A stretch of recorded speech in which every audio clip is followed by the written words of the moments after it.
Pengalaman luas dan hubungan diplomatik Tan Sri Anifah Aman bersama pemimpin dunia menjadi kelebihannya untuk merampas semula kerusi DUN N30 Bongawan pada PRN Sabah ke-17.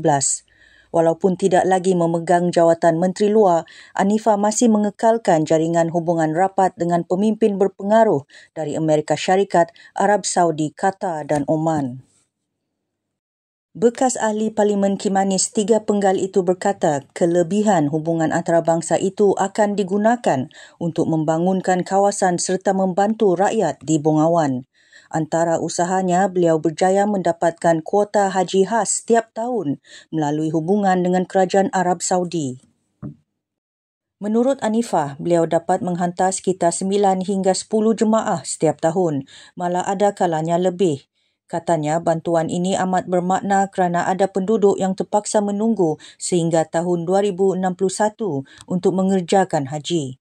Jika saya diperlukan, saya akan kembali berkhidmat untuk kawasan. Beliau mengulas demikian ketika ditemui di Bongawan.